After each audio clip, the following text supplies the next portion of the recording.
I never expected anything to come in the mail. Not anymore. These days, everything is digital. Notifications, messages, even goodbyes. But last Tuesday, as I walked up the steps to my apartment in Paris, I found a single envelope waiting on the floor. No return address, just my name, written in my own handwriting. That alone would have been strange enough. But when I opened it, my world stopped. It was a letter. It's from me, dated 20 years into the future. The handwriting was shakier, older, but it was mine. It was no doubt. It began with one sentence. David, you're about to make a choice that will haunt you forever. I read it twice. Then a third time, the letter spoke of things no one else could know. Moments I had never told anyone. It's a time I ran away after my mother got sick. The way I avoided her calls near the end.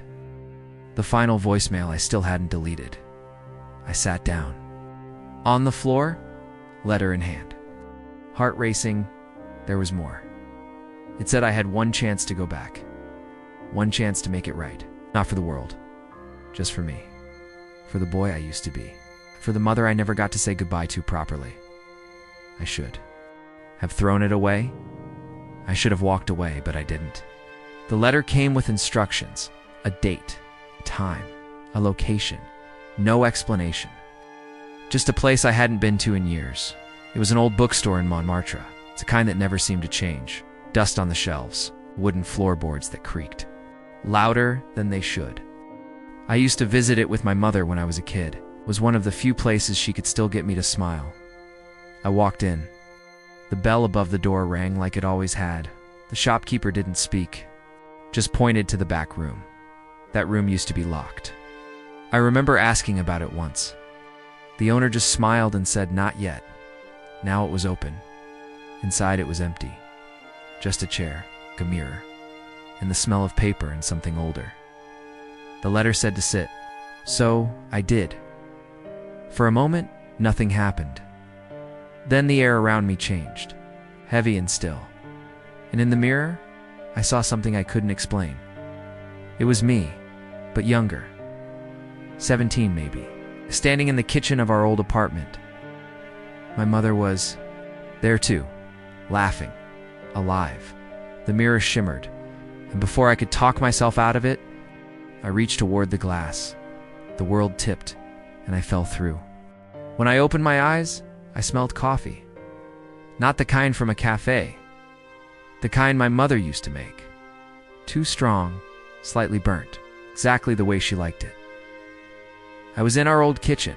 Everything looked the same. The chipped tiles. A stack of unpaid bills on the counter. The tiny radio playing softly in the background. And then I saw her. She was humming. Stirring something on the stove. Alive. So real it hurt.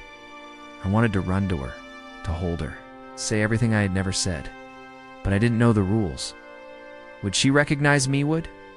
I ruin everything if I said who I was, so I stayed quiet. I waited. Then I heard footsteps. The door creaked open behind me. It was me, 17 years old, angry, quiet, always looking down. He didn't even notice me. He just muttered something, grabbed his backpack, and headed for the door. That was the day I left her. I remember it now. I slammed the door. She called out for me, but I didn't stop. But this time I did. I stepped outside and caught up to him. To myself, he looked confused, annoyed, like I was just some stranger on the street. I told him to go back. I told him to listen. He asked why he should, and I said, "'Cause she won't be here much longer. You'll carry that silence for the rest of your life." He froze, and slowly he turned around. I watched him walk back. My younger self, back through the door he once slammed shut. Back to the woman who gave him everything, even when she had so little left. I followed, but kept my distance. He sat at the kitchen table, silent at first. She looked surprised, then relieved. She didn't ask questions, just smiled and poured him coffee, even though he never liked it. They talked about nothing, about everything. I stood in the hallway, barely breathing. I could hear their voices. I knew those words had never been spoken before. It was new, it was different, and I felt something loosen inside me. But then, the shift began. The floor beneath me rippled. The walls pulsed like breath. The edges of the room faded, felt pulled, stretched. Memories began to slip. Small ones at first. My old apartment, a friend's name, place I once worked. Then bigger ones, faces, conversations, entire years I held. Onto the doorframe, but I couldn't hold on to the past and the future at once. The more I gave that boy peace, the more I lost of who I had become. This was the cost. The letter had warned me. You can heal the wound, but healing rewrites the scar.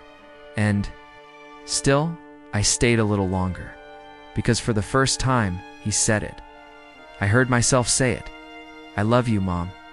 The world around me began to dissolve, not with sound or light, just a soft unraveling. The table disappeared first, then the kitchen walls. My younger self and my mother, still mid-conversation, began to blur like fading ink. I tried to hold on, but there was nothing left to touch. And then I was back, in the chair, in the bookstore, alone. The air was colder now. Dust hung still in the light. For a moment, I thought maybe it hadn't worked, that I had dreamed the whole thing, nothing had changed.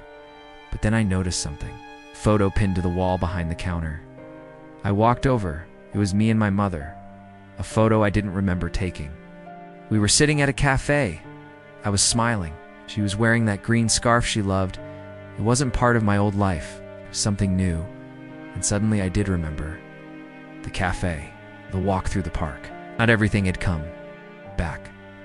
Some memories were gone for good. Others had taken their place.